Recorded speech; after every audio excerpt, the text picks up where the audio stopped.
Hallelujah. Sa ngalan ng Ama, ng Anak, ng Espiritu Santo. Amen.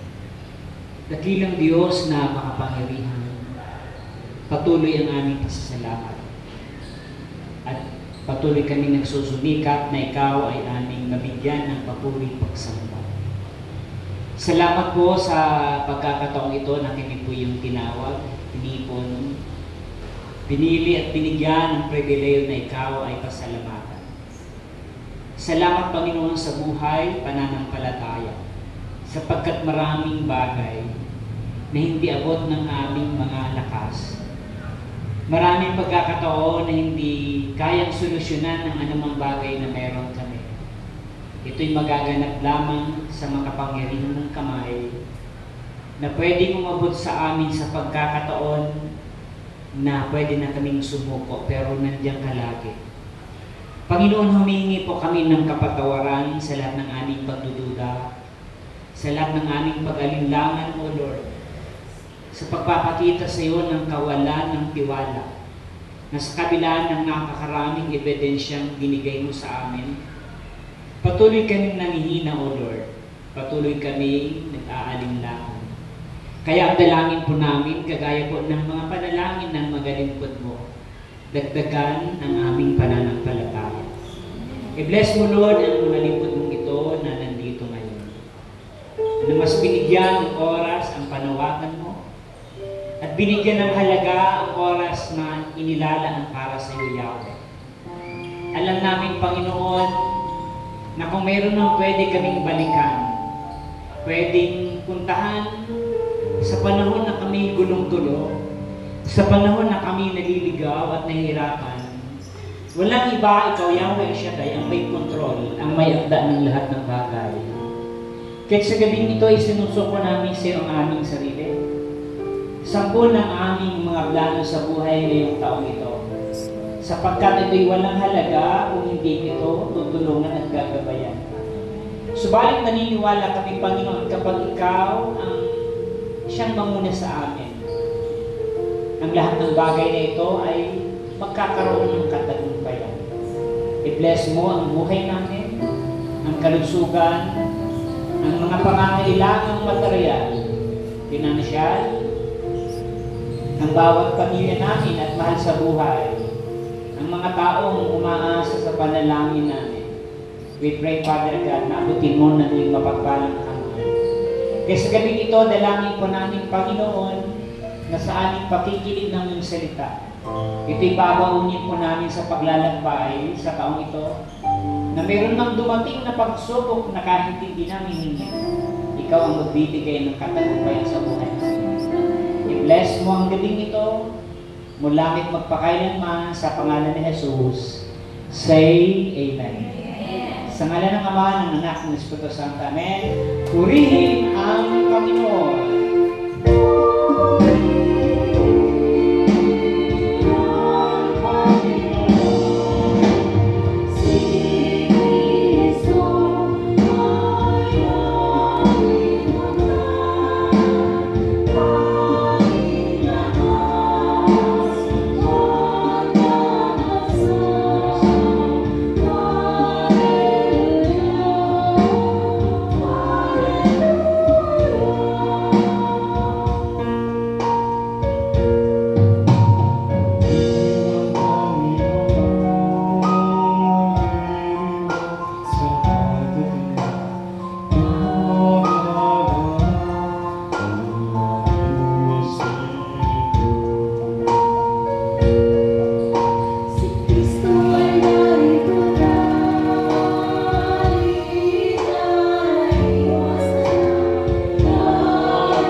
Ganyan po ang palakpak nyo ng 2024. Yung buhay na bawi. Amen. At bago tayo magpasimula, harapin mo ang iyong katabi. Sabihin mo ng may pananampalataya, kapatid, huwag kang mag-alala. Nakakalendaryo na ang biyaya mo sa taong ito. Naniniwala kayo? Amen. Kalabangan sa action ay yung mga biyaya mo ay na buhay ng malakpan.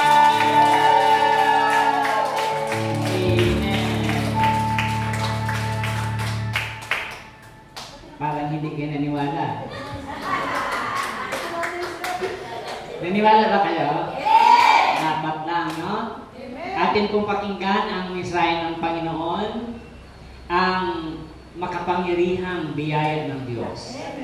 Ang salita ng Panginoong Jesus ayon kay San Lucas, chapter 3, verse 15 to 16, at tayo ay tatalon sa 21 hanggang 22. Sumainyong lahat ang Panginoon. At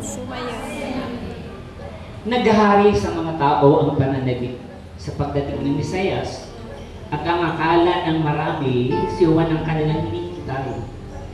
Kaya't sinabi ni Juan sa kanila, binabautismuhan ko kayo sa tubig, ngunit ang darating kasunod ko ang magbabautismo sa inyo sa Espiritu Santo at sa apoy. Siya'y makapangyarihan kaysa akin, at hindi ako karapat-dapat magkalat ng tali ng kanyang pangyapakan. Nabautismuhan na noon ang lahat ng tao, pero din si Jesus, nang siya'y nananalangin, nabuksan ang langit at bumaba sa kanya ang Espiritu Santo sa anyong kalapati. At isang tinig mula sa langit ang nagsabi, ikaw ang minamahal kong anak, lubos kitang kinalulugdan. Mga magulang at kapatid ko sa Panginoon, ito po ang magandang balita ng ating kaligtasan. Muli natin palapakan si Yahweh Al-Shaddai. Harapin muli ang iyong katabi, sabihin mo kapatid, huwag kang mag-alala. Huwag kang mag-alinlangan. Huwag ka nang magduda. Sapagkat sa gabing ito, hanggang sa taong ito, bubuksan ng Diyos ang langit sa mga kinalulugdan niya. Naniwala kayo? Amen!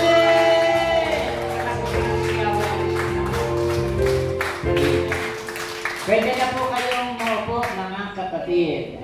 Salamat sa ating choir at manunokto. Huwag po kayong mag-alala, no? Kasi baka agawin ang inyong isip ng inip. Huwag kayong mag-isip muna ng maraming bagay, sapagkat ang salita ng Diyos sa gabi ito ay ating babaunin sa pasimulan ng ating taon. At huwag kayong mag-alala bago mag-alas 12, nasa bahay na tayo. Madali lang po tayo. Amen ba? Meron po akong kwento, di ko alam kung narinig yun na to. Ito yung kwento ng isang head disciple. May isa daw kapatira na napakalakas ng faith. Bawat galaw niya, kanyang sinasampalatayaan. Pag may nakikita siyang aeroplano, din-pray over niya.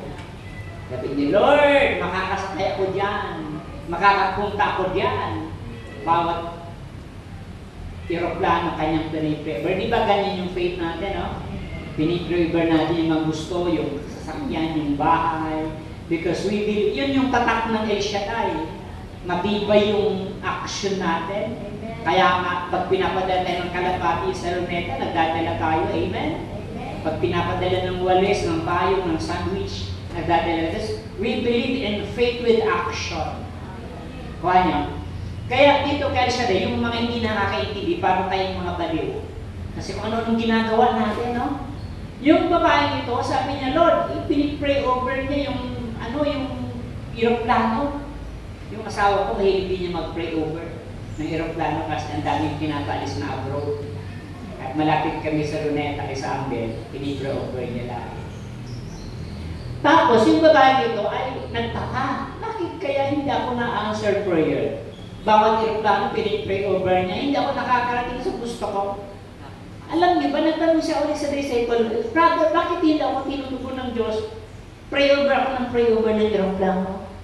Sabi ng preacher, alam mo ba kung bakit di ka nakakarating sa gusto mo? Alam niyo ba kung ano?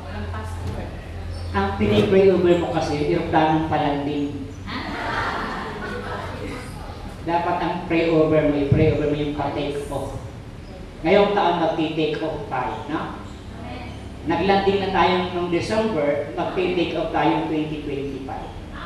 Amen ba? Kaya sabihin mo sa iyong katabi, get ready in your life for God's big plan for us. Maghanda tayo sa ating buhay sapagkat may malaki at magandang plano ng Diyos. Pinapaniwalaan niyo ba yun? Talapakan natin si Alicia. Take off, get your life in gear for God, for big God's plan. Sino dito ang nakasakay ng eroplano lagi or kahit isang beses? Darating, no?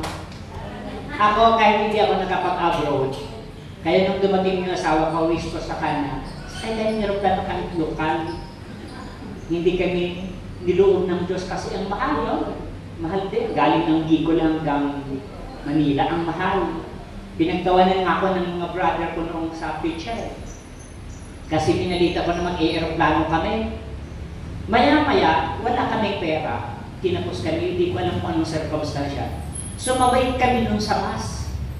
Sabi ng mga preacher, di ba nag-aeroplano si Brother Chito? Pinakarigan ako, nandun ako sa bus. Parang naisulto ako, no? Pero dinitid ko din yun. But alam nyo, nung ako'y ma-assign dito sa Manila, hindi na ako nakauwi. In-assign ako ng Mindanao. And 14 times akong nag-aeroplano. Dami, no? Kaya mga taga-Mindanao, mga kabilang ilog, dagat, nakaka-aeroplano. At alam nyo bakit ko po nito, hindi para ipagyabang. Noong una kong pray noon, daming paghahanda. 2 hours before, 1 hour before. Kaya kailangan na sa airport ka na, no? At kailangan yung mga package mo, mga dala mo ay ready. Lalong-lalo na yung ticket. Napakahalaga ng paghahanda. Napakahalaga ng preparedness. Kasi baka mamaya ganda na ng upo mo sa aeroplano, wala ka palang ticket. O nawala mo yung ticket. Itatapon ka palabas. Joke lang yun. So napakahalaga na tayo ay prepared. Ang stewardess lagi nang sinasabi, ino-orient yung mga pasahero. Maglagay na ng gear or belt. Itinuturo yung oxygen, kung paano mag-eject kapag ang eroplano ay nag-turbulence or nagkagulo na, talagang babagsak na. I-eject mo yung lugar para magka-parachute na. So, ini-orient ng stewardess. Amen ba? In this, ito hindi para asahan na lumagapak. Para asahan na bumagsak, kundi para ihanda ang ating buhay kung mangyari. Walang taong nangangarap na maghirap. Pero ang maganda, dumating man yun, handa ka. Pag nagbili ka ba ng insurance, gusto mo nang mamatay? Hindi naman, di ba? Pag nagbili ka ng death insurance, hindi mo naman ibig sabihin mamatay. Ibig sabihin, inihahanda mo sapagkat ang tao ay hindi kompleto. Alam mo na ang pwedeng mangyari kung dumating. Kaya ngayong taon, we have to prepare this set. Hindi para ma-aksidente, hindi para magkasakit, kundi malaman natin na may tiwala tayo sa Diyos at tumataliman tayo. Amen. Kasi kung hindi na kailangan ng action, ang eroplano, lipad na lang ng lipad. Kaya nung una kong lipad noon, hindi ko iniisip na nakakarating ako. Ang iniisip ko, baka bumagsak na kami. Kaya pagod na pagod sa kakiisip. Di ba? Ngayon taong ito, huwag kang mapagod. Huwag mong isipin ang problema. Isipin mo ang susunod na taon. Huwag mong isipin ang mga problema sa buhay natin. ang isipin mo na tumakbo ka patungo sa magandang direksyon ng buhay. Amen ba? Take off, mga kapatid. Kailangan hindi maglanting mag-take off tayo. Sapagkat ang Disyembre ay hindi katapusan ng paglilingkod. Ang January, hindi simula ng paglilingkod. Sapagkat ang paglilingkod ay paglalakbay patungo sa tagumpay. Sabihin mo siyang katabi, kapatid, ang paglalakbay ay paglilingkod patungo sa tagumpay. So, ang paglilingkod natin, paglalakbay patungo sa tagumpay. Ano mang gusto mong inaasam na tagumpay sa mga nanay, mga lola, siguro hindi man pinoproblema, iniisip niyo yung anak niyo, no? Yung apo, di ba? Minsan may mga matay sa buhay na nagiging parang tinig. Naniniwala kayo? Ang saya-saya ng buhay mo, naiisip mo na nalulungkot ka. Kasi naiisip mo yung kabahagi ng buhay. Napakahalaga na inihanda natin ang ating sarili na ang ating paglilingkod. Alam mo, sa edad yung yan, edad natin ito, wala na tayong masyadong hanapin pa. Lalo na kung lumalim ang spirituality natin. Sapagkat ang buhay ay napakaiksi na sayangin na tayo ay maagaw ng mundo. Kaya mga kapatid, ano yung analogy natin sa taong ito, mga kapatid? Ano yung dapat natin i-prepare? Imagine natin na tayo ay lalakbay sa malayong paglalakbay sa buhay. Pag may sasakyan ka, hindi ka naman uupo lang sa upuan o sa driver. Titingnan mo muna kung gulong mo ay okay. Titingnan mo muna kung may gasolina, no? Titingnan mo muna kung maganda yung piyesa. Kasi dito natin may papakita na pag lumakbay man tayo, mga kapatid, handa tayo. Stable ka. Wala kang alinlangan. Sapagkat alam mong maganda ang sasakyan mong lululanan. Kapag sumakay ka sa kakarag-karag at may problema sa sasakyan, imbis makapagpahinga ka, mapapagod ka. Amen ba? Kahit maganda, mga kapatid, ihanda natin ang paglalakbay natin ngayong taon. I-prepare natin ang ating sarili. Hindi tayo kailangan magtigil sa buhay. Kailangan mag-move on tayo, mag-take off tayo. Lagi kong i-share, ang anak na Elsa ay hindi naupo sa rocking chair. Alam mo yung rocking chair? Ang rocking chair ay palumba-lumba. Pero kahit anong lakas ng lumba, hindi naman umaalis. Nakukuha niyo? Mayroong mga taong ganon. El Shaddai ng El Shaddai, simba ng simba, pero palang lang nangyayari. Hindi nag-move on kasi walang magbabago. Anong dapat natin gawin as we journey in this 2025? Una is repentance, mga kapatid. Sabihin mo, repentance. Kapag kontento ka na nagmamarites ka at natutuwa ka nagmamarites, may problema ng spirituality na. We have to check our engine.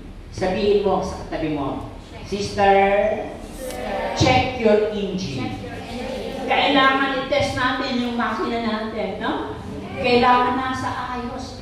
Kailangan walang problema, mga kapatid. Sapagkat ang nagpapabigat ng journey natin sa buhay nito ay ang mga kasalanang nagagawa natin, mga kapatid. Walang taong perpekto, pero iba yung taong nagsusumikap na maging mabuti sa harapan ng Diyos. Amen. We are not sinless, but we are sinless. Hindi tayo walang kasalanan, kundi kahit paano nababawasan yung ating kasalanan. Nakukuha niya. Mahalaga, mga kapatid ko sa Panginoon, na-admit natin yung wrongdoings natin. Alam niyo yung pagiging makasalanan, wala namang sa edad. Nakikinig ba kayo? Kahit matanda na tayo, makasalanan pa rin yung isip natin. Nakuha niyo. Kaya ang Biblia, hindi ini-encourage na ang paggalang dahil sa edad. Sabi ni St. Paul, igalang mga kabataan, maglingkod kayo sa Diyos. Huwag niyong hayaan na hamakin kayo ng mga matatanda. Anong pinapakita dito? Ang courage natin, ang authority natin, hindi sa pagtaas ng edad, kundi ang pagbabago ng buhay. Alam niyo, masakit ito, mga kapatid. Ang mabigat sa atin yung sabihin sa atin, tumanda ka na, pero wala kang pinagdadaanan. And we have to repent as we go along in this journey. Nakikinig ba kayo? Sapagkat paiksi ng paiksi ang panahon ng buhay natin. Pakunti ng pakunti ang araw ng ating buhay sa paglalakbay natin sa mundo ito. Kaya minsan maraming Kristiyano na walang nangyari. Ano? Bakit? Mukhang naglilingkod, pero ang totoo, hindi siya naglilingkod. Kaya maraming taong nasa labas na kinukutya tayo. Pinagtatawanan tayo kasi hindi nila maramdaman na mga anak tayo ni Yahweh. Kaya, kung meron nang hanapin at makipag-competition, mismo ang sarili natin, we have to check our aging. Sa taong 2025, hindi na kailangan magpa-picture pa, hindi na kailangan mag-post pa para maging banal. O ito, yun ang kalakaran ngayon. Nakikinig ka kayo, ang daling ipeke ng tao ngayon. Tumayo ka lang sa may kotse, picture lang na nakakotse, akala may kotse ka na. Nakukunin mo kaya. Hindi sa our spiritual life, parang ganun, magsimba ka lang, at magsuot ka ng puti, akala mo banal ka na, but we are not.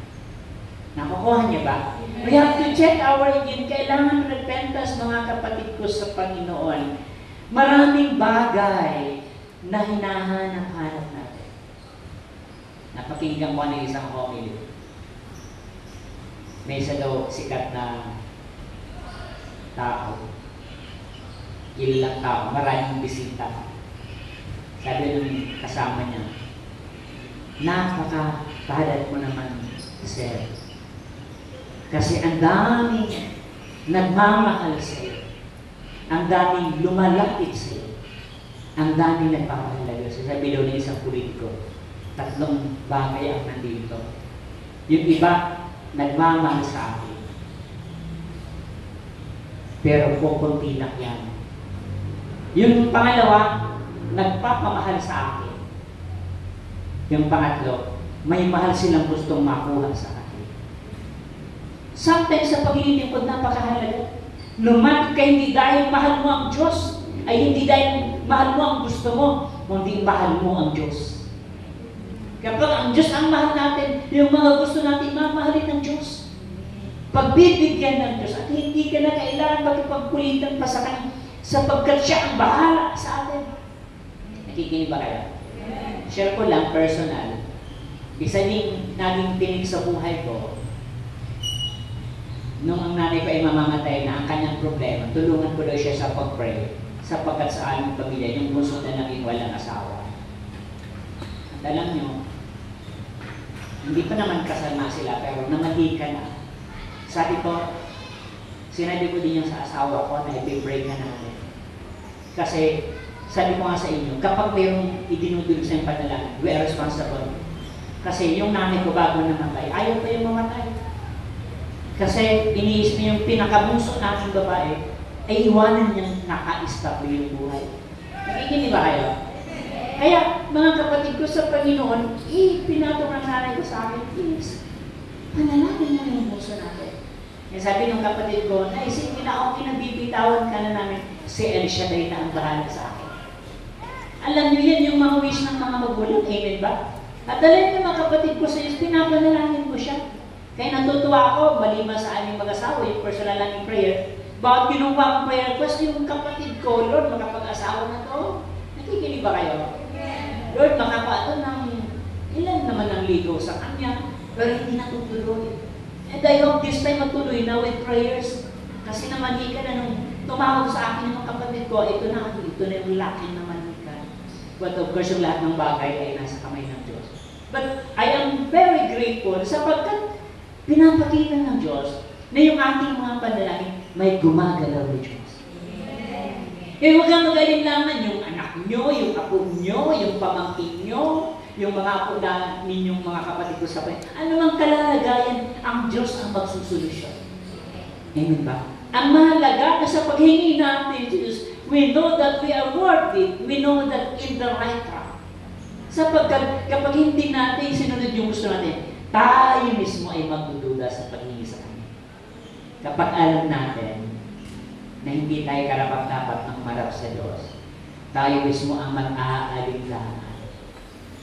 Pag may nautangan tayo at hindi natin nabayaran, kapalan na lang ng mukha para umutang ka ulit. Nakikinig ba kayo? Sa buhay natin, ganoon din. Kapag tayo ay nagkasala sa Diyos, nababawasan yung courage natin, nababawasan yung tapang natin, nababawasan yung lakas natin na makipag-usap sa Kanya. We are not boldly ask the Lord because we know na tayo ay hindi karapat-dapat. But alam nyo, anong mahalagang gawin natin? Yung humility. Alam natin, hindi tayo agad sa basis ng Diyos. Kaya nga, isang napakagandang pinakita ni Juan, Panginoon, hindi ako karapat-dapat magkalat ng sandalyas mo. Nakikita natin, nandoon yung humility sapagkat ang pinakaayaw-ayaw ng Diyos, yung tayo ay arrogante. Nakikinig ba kayo? May mga taong mabait, may mga taong hindi pala inig, pero may matigas na kalooban. Nakukuha niya? Ang pagiging humble, ang pagiging humility ay hindi makukuha sa bait natin sa ating pagsalita. Hindi makukuha sa martilyos natin malumanay, kundi sa pusong alam niya kung sino ang Diyos niya. Okay? Si John, St. John the Baptist, mga kapatid, alam niya yung kanyang kalalagayan. Yung pinakamababang lugar na mag-alis ng talang sandalis ni Jesus ay hindi ko sa karapat-dapat doon. Nandoon yung submissiveness, nandoon yung acceptance. Tayo, pag pinaglingkod ng Panginoon, saan kaya tayo nagpipwede? Diba alam natin yung ating sarili, mga kapatid? Kaya yung humility ay nagpo-fuel up ng ating paglalakbay. Ang kapakumbabaan ay gasolina natin patungo sa mga tagumpay. Nakikinig ba kayo? Yung isang brother natin ang kapagkwentuhan ka. Pag-uwi ko, brother, galing mission, may nakasalubong ako sa Espinita. Muntik na kami magbardagulan kasi nag-away sila at hindi nagkapagbigay. Sa madaling kwento, sila ay sobrang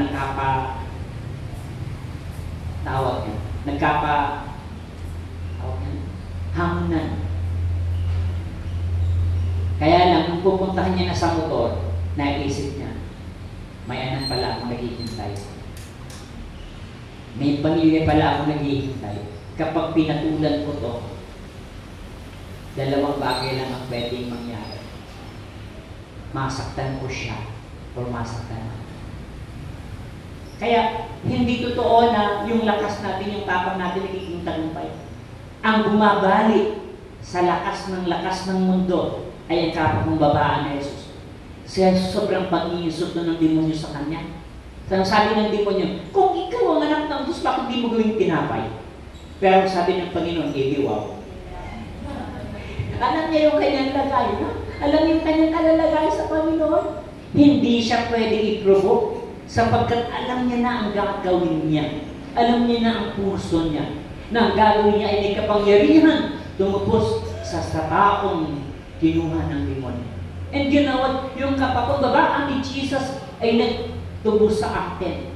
Kaya hindi siya tinatanggap ng Israel, no? Ng mga Israel kasi hindi ang kagaya niya ang hinihintay ng Israel. Isang hari na hindi inuuwi na parang pambo, sabi ng Isaiah. Pero it is a prophesied na ang darating ay ang Bisaya na tinataboy ng hangin na parang tambo. Isang napakahina, isang malumanay, pero makapangyarihan para tayo himunin sa katagumpayan. Amen ba? Napakahalaga, mga kapatid ko sa Panginoon, na tayo ay may daladalang gasolina, na tayo ay may daladalang lakas. Lakas hindi tapang para gawin ang mali, kundi kapakumbabaan sa buhay natin ito para tayo magtagumpay sa mga inaasam-asam natin. Ang hirap kaya ubusin ang isang araw kapag nilalaman ka ng problema. Mahirap matulog ng gabi kung nilalaman ka ng mga suliranin. Pero ilagay mo sa kamay ng Diyos. Aminin natin na wala tayong magagawa base sa ating kakayahan. Ipakita natin sa Diyos na walang ibang Diyos na pwedeng tumugon sa pangangailangan natin. Amen po ba? Palampakan natin siya, Hallelujah! Humility, mga kapatid. And another thing sa paglalakbay natin, napakahalaga ng tinatawag na God's confirmation. Amen. Kailangan kino-confirm, alam natin that we are confirmed by God. Hindi lalapag ang eroplano kapag hindi clear yung landing area. Okay. Kapag ang buhay natin ay nagkakagulo na hindi clear, maraming conflict, sabi niya, Brother Mike, simple lang ang buhay. Huwag mong gawing komplikado. Kapag nawala yung connection ng eroplano sa base, mga kapatid, maniwala ka, walang connection, baka may dumating na eroplano. Anong ibig sabihin? We must have a stable connection. Nakikinig kayo? We must have a stable connection to God nang sa ganun ang buhay natin ay magiging confirmed. Kaya nga, ang airport ay nilalagay sa matataas na building, no? Para yung runway ay nakikita ng bilog. Along the way, kapag alam mong may connection ka sa Diyos, sa paglalakbay natin, sa pag-take off natin, confirm na ang magandang lalapagan natin. Alam na ang buhay natin, sapagkat ito'y alam na sa kamay ng Diyos. Nakikinig ba kayo? Walang ibang pwedeng pagbigyan ng buhay nito. Walang ibang pwedeng paglagakan ng buhay nito, mga kapatid ko sa Panginoon. Kaya nga, si John the Baptist ay isang napakagandang message sa kanya. The Father's voice ay nagbigay, ito ang inalulugdan kong anak. Ano yung ating conviction? If we do sin before God, hindi mo marinig na kinalulugdan ka ng Diyos. Anong mararamdaman mo? Yung konsensya mo, yung conviction mo that we are not good before God. Pero kapag gumagawa tayo ng mabuti, hindi mo napakinggan audible ang boses ng Diyos. Mararamdaman mo na umingiti siya sa buhay na meron ka. Nakukuha niya. Kaya hindi naman mahirap kausap ang Diyos. Tayo ang gumagawa ng mga hadlang. Hindi natin nakiklear yung daan. Hindi natin na-ecoconnect yung ating buhay sa harapan ng Diyos, mga kapatid ko sa Panginoon. At kapag na-confirm na ng Panginoon ang ating connection sa Kanya, ang runway ng mga kapatid ko sa Panginoon, we are ready to soar in this life. Kung hanggang saan ka aabutin, kung hanggang saan tayo darating, mga kapatid ko sa Panginoon, God will allow us always that the Holy Spirit will dwell on us. Amen po ba? Manangahan sa buhay natin araw-araw. Isang pinakatrahedya sa buhay ng tao. Hindi lang yung magkasakit. Hindi lang yung magkautang. Hindi lang yung mawalan ng pera. Kundi yung mawalan ka ng tiwala sa Diyos. Kapag nawalan ka ng tiwala sa Diyos, papalitan ng takot. Papalitan ng pag-alilangan. Alam niyo yung cause ng depression? Because we don't trust God. We don't believe in His Word. We don't believe in His promise that God says, I will never leave you. I will never forsake you. Kapag buo ang pagtitiwala mo na ang Diyos ang nagsabi sa iyo na hindi ka niya iiwanan, bakit ka pa mag-alilangan? Kung yung mga tao sabi sa atin, pwede kang magduna ng maraming beses. Pero pag ang Diyos, ang salita niya ang nagsabi, klarong-klaro sa buhay natin. Amen. That you are on the right track sa buhay mo. You are on the right lane sa buhay mo. You are in the right direction sa buhay natin. At makikita mo, ito yung buhay na bigay ng Diyos. Amen. Alam nyo, ang ministry natin kinilalagyan, napakalinaw ng ebidensya. Alam niyo bakit? Sabihin niyo bakit? Nung Martes, pinento ko, kasama ko yung isang preacher. Brother, tanungin kita, talagang sobrang hiwaga ng gawain dito. Alam niyo naman, kahit nasa radyo kayo, nasa YouTube, si brother may halos din na makapagsalita. No? Pero yung mga tao, parang mga uhaw na bukayo na naghihintay ng sasabihin ng putong dito. Sabi ko sa isang preacher natin, brother, ano kaya sa tingin mo? Okay na ba ng pahinga si brother? May parang nakakaawa din kasi, no? Kasi ang tao naman, kahit hindi siya magsalita, pag nandiyan lang yan, nandiyan yung tao. Sabi natin, preacher, ginagawa niya kasi siguro passion. Alam yung passion? Kapag yan ang gusto mo, walang mahirap, walang hadlang na pwede, hindi mo pwede. Kaya yung pag-passion natin yung paglilingkod, hindi pahirap yung pag-attend. Hindi pahirap yung pag-El Shaddai. Kapag ang pag-El Shaddai pahirap sa buhay mo, it's not your passion. Hindi mo yan ang gusto mo. Kaya yung mga taong trabaho, hindi sila masaya, hindi yun ang gusto nilang trabaho. Kapag ang kinalalagyan mo ay masaya ka, nakita ng Diyos na siya passion. Sabi ko sa kanya, tama ka. Kaya si Brother Mick nagsusunikap sapagkat yan ang kanyang passion. Pero sinundan ko siya, hindi niya lang passion. Kahit utal-utal na siya, nakakakalinaw ng ebidensya na maraming tao naghihintay ng pagsasalita. Amen. Amen ba? Yung ibang ministry ang gagaling magsalita, pero iilan ng tao. Eto, buong mundo, no? Hinihintay sa YouTube. Kahit standard na yung pagsalita, malakas din mag-amen ang mga tao. Kasi kahit hindi klaro ang kanyang salita, klaro ang pananampalataya ng mga anak ni Aisharai. Kaya hindi na yung sinasabi ni Brother Nick, pag magpapatas na, alam na nila, pagpapalan na to. Di ba, ganun tayo? That's our faith, that's our belief in God. At napakaganda mga kapatid ko sa Panginoon as we go along in this journey. Baon-baonin natin araw-araw, minuto. That we are in take-off, we are not in landing. Kasi kapag humina ka na, mga kapatid, tapos na ang buhay. Si Brother Mike, magtataka ka kasi wala nang maliit na intestine niya. Wala na yung small intestine. Nakapag-serve kami doon sa Bicol. Si Brother Jerry nung naasya sa Bicol. No? Pag pumapanta pala yan sa probinsya noon, hindi yan kumakain sa hotel o restaurant. Nagha-order siya ng pagkain na simple lang. Kasi nga ang tiyan niya ay delikado. Hindi niya na kailangan ng maraming bitchin. Hindi niya na kailangan ng sobrang asin. Kaya kahit pag may handaan na binibigay sa kanya, wala nang kwenta yun. Pero simple na ang buhay. Basta malagyan lang ng kanin, ng vitamin ang kanyang buhay, sapat na yun. Alam nyo, wala nang saya-saya yung masarap na pagkain. Pero ang nagpapasaya sa kanya, ang misyon na bigay ni Yahweh. Kahit ang kasarap ng buhay natin kapag hindi tayo masaya, wala rin, no? Kaya maganda na nakikita natin, talagang pinakamahalaga, ang pinaka-essential. Ang pinaka-essential, hindi yung pagkain, hindi yung basic needs. Ang pinaka-essential, yung may Diyos na tayong pinaglilingkuran. Amen. Hindi kayo nakapalakpak.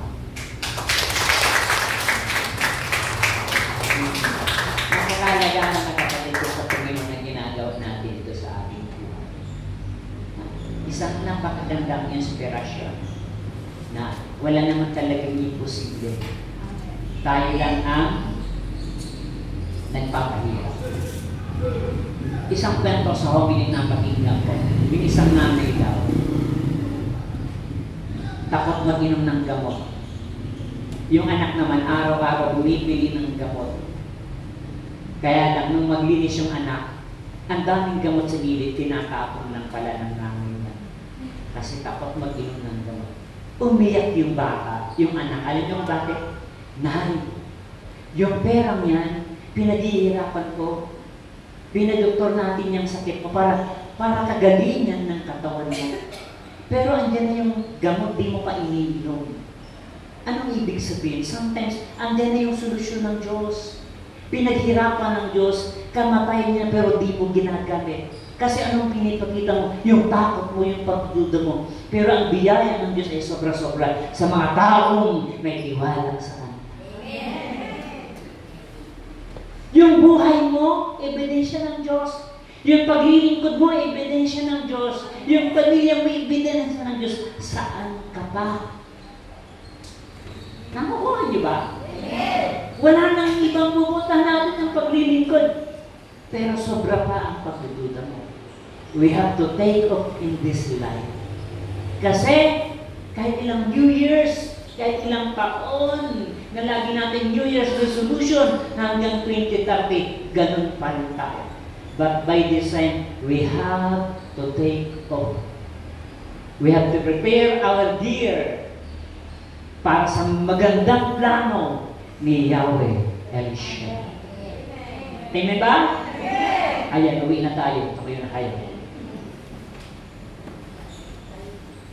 Ilagay nyo ang inyong kamay sa tapat ng inyong puso.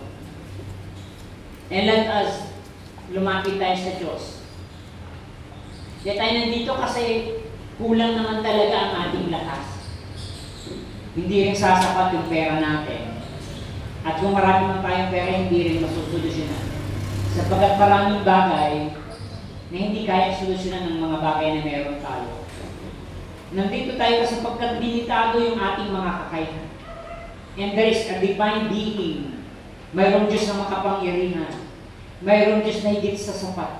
Mayroong Diyos na working miracle God. At alam niyo, isang pinakamagandang pwedeng itanin natin ngayong bagong taon, hindi lang yung mga gusto nyo, kundi baguhin natin ang ating message. Ilagay mo sa puso mo na ang Diyos ay tapat.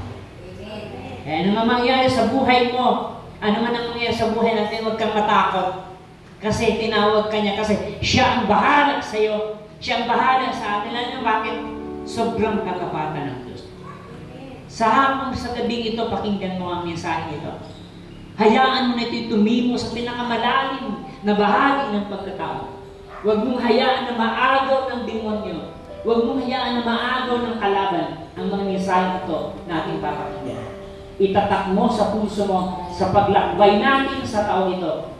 Dahil lamang pinakamaganda at makapangyarihang pangako ng Diyos. That God is faithful sapagkat dakila at tapat.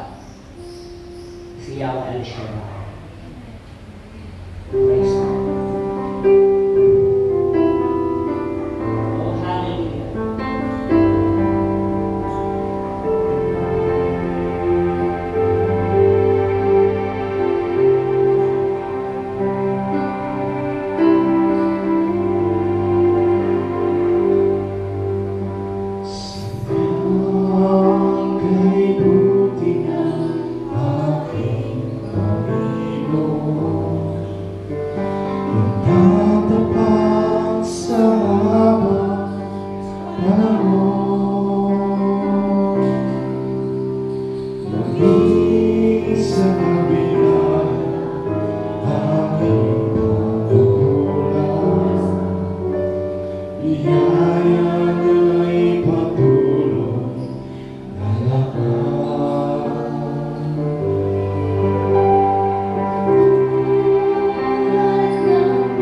Lumapit ka sa Diyos.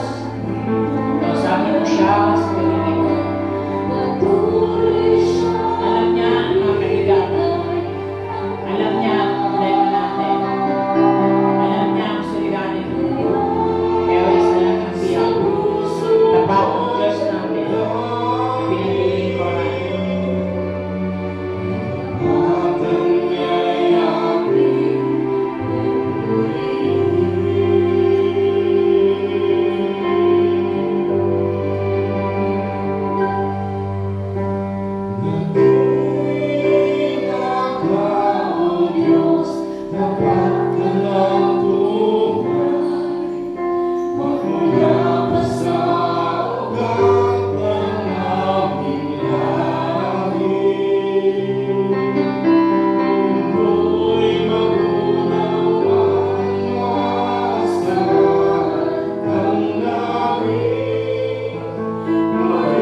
mawawala sa atin ang pag-alinlangan.